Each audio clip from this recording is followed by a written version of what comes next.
Sebagai salah satu buruh IT, pemahaman terhadap teknologi, terutama yang berkaitan dengan AI itu udah sesuatu yang nggak bisa dihindarkan lagi. Pasti ada dong kecemasan. Gimana ya kalau ternyata misalnya nanti kerjaanku yang ini udah digantiin sama AI? Aku yakin aku bukan satu-satunya orang yang bertanya tentang hal ini. Makanya aku seneng banget ketika ketemu riset dari Ashraf di tahun 2026, di mana mereka membahas gimana sih dampaknya tentang AI ini berkaitan dengan pemahaman kita terhadap identitas kita sebagai salah seorang profesional. Mereka mengumpulkan data dari sekitar 507 kelas pekerja dengan menggunakan 3 gelombang survei, di mana mereka menggunakan itu supaya validitasnya lebih tinggi.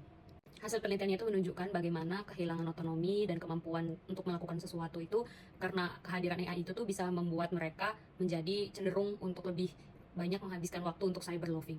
Mereka juga akhirnya membedah pendekatan seperti apa sih yang cocok untuk supaya integrasi terhadap AI ini tuh tidak berpengaruh yang begitu besar baik terhadap employee maupun terhadap organisasinya sendiri. 3 hal yang menarik dari riset ini. Yang pertama, aku senang karena penelitian ini tuh benar-benar membuat semua perasaan itu valid, bahwa memang ada stres, kecemasan, dan kekhawatiran tentang bagaimana ya keadaan AI ini tuh bisa mempengaruhi bagaimana aku bekerja sebagai seorang karyawan atau seorang pekerja. Mereka juga mengenalkan istilah cyber loving, bukan loving ya, tapi loving. Itu menunjukkan gimana orang itu cenderung untuk melakukan aktivitas yang tidak ada kaitannya dengan kegiatan bekerja, seperti misalnya mengecek online shopping atau misalnya media sosial di saat jam kerja.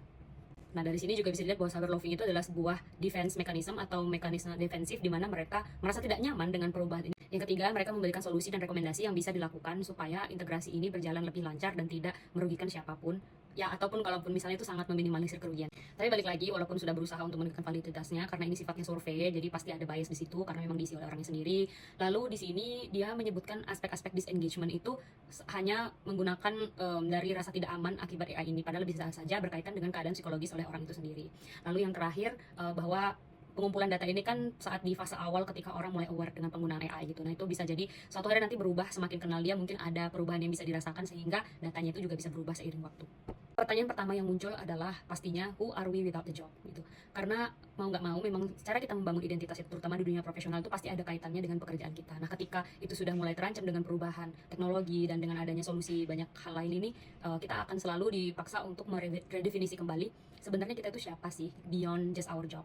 Lalu yang kedua, kalau di sini tuh cyber loving itu dianggap sebagai suatu hal yang negatif. Tapi menurutku sendiri itu adalah dampak yang disebabkan oleh yang memang karena dengan adanya AI itu pekerjaan itu jadi lebih mudah dan lebih cepat diselesaikan. Jadi mengisi waktu luang dengan apa lagi, yaitu dengan cyber loving itu tadi. Jadi overall aku suka banget sama risetnya karena ini tuh adalah sebuah diskusi yang menarik apabila dilihat dari sisi sebagai pekerja ataupun dari pemberi kerja gitu. Bagaimana mereka mulai beradaptasi dan menyesuaikan diri dengan kehadiran AI ini.